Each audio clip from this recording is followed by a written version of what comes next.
Hi, Terry Bolt here with our Week 6 INOV2100 video on the course material. So this week I broke the video, the chapter video, up in three parts to try and keep them a little bit shorter. They're each about 30 minutes, so there's a little bit more content this week. I didn't want to make one giant, massive video, so I made it three pieces. And I've uploaded the video, the text. I'll actually probably make some more editorial changes, but I wanted to get it up there. So now let's talk about this week's assignment and last week's assignment. So your personal stories.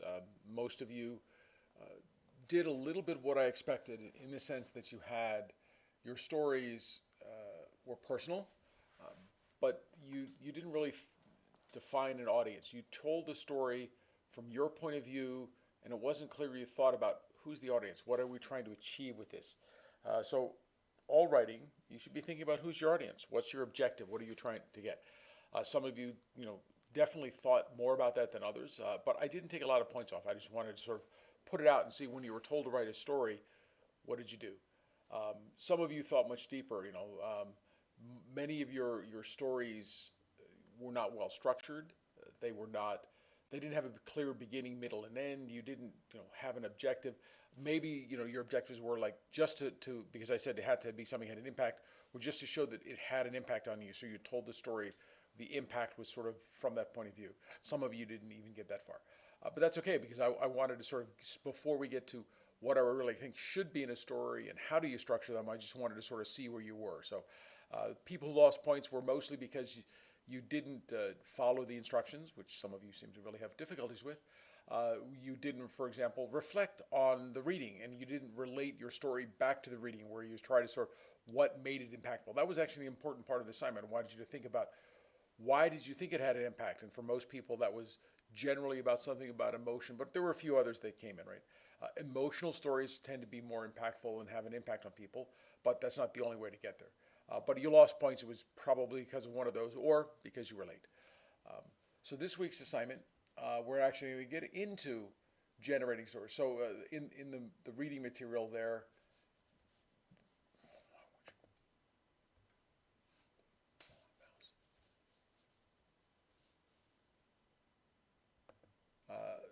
this week's story, the reading material, the videos, will go over the steps that I consider important for generating a story, and then the structures of stories, and a bunch of classic story structures. So this assignment has really got two parts. The first part is you working through that process. So you're going to do this tactical story generation process, and you're going to be documenting each of the steps as you go through, for steps that I describe in the video or in the book or both, right? And I want you to do each step and have documentation of you doing each step with some explanation of what choices you made in that step and why. You're encouraged to actually number the steps so you don't miss any points because if you just go through them, you might just skip over some stuff. You should justify your choice of story structure. So after you go through the steps, then you have to choose your story structure. Okay.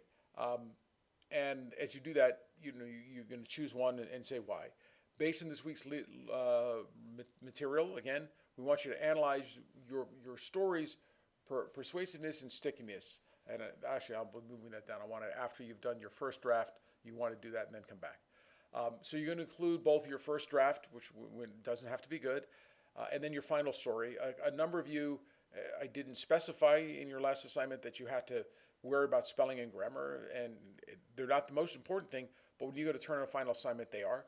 So make sure you clean it up when you give your final story. But between your first draft and your final story, I want you to discuss the changes you made, why and how you made them. So, if you prefer some of the process stuff, you might prefer to brainstorm on paper or whiteboard. Typing is not what everyone likes to do. That's okay. If you're trying to just document your process, work that process. You can include photos that you take of the whiteboard or of your papers, put in, but they still have to be readable. I have to see that you're actually working the process, so I have to be able to read what's on them. You can't take a picture of the whiteboard from 20 feet away and there's squiggles, right? I don't know. You got to put it together. You to keep all your documentation per story, and then follow that with the actual final story. So there'll be a bunch of stuff, and then your story. You're going to turn your your story documentation process, no matter how long that is. Right? It might be 10 pages, might be 2, probably not, but probably longer. And then the 100, 300 word story. So that's the core of the assignment, is working in those pieces. Now let's get back to what are you writing about. So I was hoping we'd have some more personal proposal projects that we're going to move forward, but no one emailed me. So I'll be adding 2 other proposal topics, one this week and one next week, that we'll be working on, so we can actually have 3 different proposals that will be forming teams next week and putting people on the different proposal teams. The opportunity now that you had in your other assignment last week and we've been working on, right? That's going to be one of the 3. The second is we are actually building a proposal. This one doesn't have a formal call for proposals, so it's a little more amorphous process. But we're going to be proposing to move the innovation from being a program to a department. We're going to propose new degrees, and there's going to be stuff we have to put together to make that happen. And I thought this would be a chance where people could be involved, and something both of you know a bit about, just like the opportunity now, but also have a chance to help shape the future of the innovation program. The last topic will actually be a very technical topic on cybersecurity related stuff that some students express interest in, cybersecurity, but also it's a local company that I'm helping out with a proposal, so that would be something we could do. Anyway, so coming back to this one, as part of the innovation degrees moving forward, we may want to include stories that will resonate with the CU regents and the campus administration as we try and make this work. Not clear we will use any of these because that's not a formal part of the process. There's a bunch of things we have to do. We'll talk about some of those in the next week, week after. But the material we have to do isn't always. Sometimes you want to tell stories because they get them. So we're going to watch short stories, 100 to 300 words. And you might look at this and say, well, that's a very short story. I don't need a process. If you want a good story, you want a process. So you want to go through a tactical story. Your goal is to influence the administration in the regions to allow us to move forward with expanding the BI, making it a department, getting new faculty, and adding new degrees. Because of our past experience, we already know we want 2 kinds of stories. The first is a student impact story, and it could be impact on the students' education, students' careers, attracting new students to campus, things that the administration might be influenced by. And the second story we want to be a community impact focus, something about how the BI is going to impact Colorado and the community. That latter story can often be very important for the regions, but also matters to our campus. You don't have to limit yourself to personal stories. In fact, stories might be stronger if you focus on finding a really good story and not worry about making it related to you yourself. Don't worry about how easy it is to tell the story. You won't be telling them. They would be written or presented by the faculty as we go to present stuff. But you should also discussing this with other innovation students, right?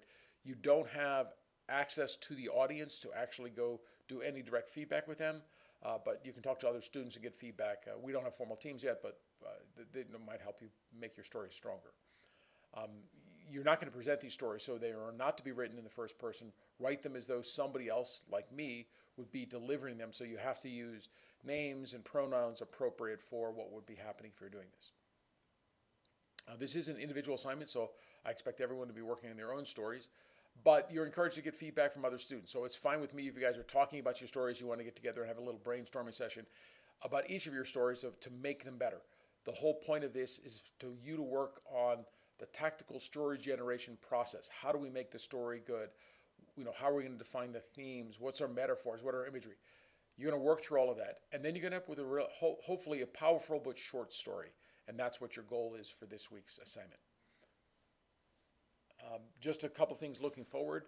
I wanted to mention, and I will post an announcement later in the week. Next week, I will set up, or for next week, I will set up the practice midterm, which is going to use the camera and all of the things we do for online security for exams. So make sure you have a camera. If you don't, reach out to me. We'll see if we can lend you a laptop or something or a camera so that you can use the system. And then the week after next, we will have our actual midterm. So go ahead and start planning for that. The midterm will cover, there'll be one more chapter, chapter 7, that we'll have next week. The midterm will cover the first 7 chapters, those 7 chapters of the book that we'll have so far. There will be a good bit of terminology, some process questions, whatever. And the practice midterm will give you a little bit of a flavor. The practice midterm will not be as long as the midterm. It'll just give you a couple questions so that you can test out the software, make sure you're doing all of that, and give you a little flavor for the style of questions I tend to ask. But you won't get anywhere near the coverage of what the material is. So next week's assignment, forgot to mention, it's due September 30th, so which is the end of the week. So get started on it. There's many steps to this. You might look at this and say, oh, it's only 100 to 300 words. It's going to be easy. I want to see you work the process. The process is the most important part of this assignment. The final story should be good because if you work the process well, you should be able to come up with a good story. But the important part is showing that you understand the process, you understand how to structure it, and choose a structure and justify why you're doing that. So, thank you. Talk to you next week.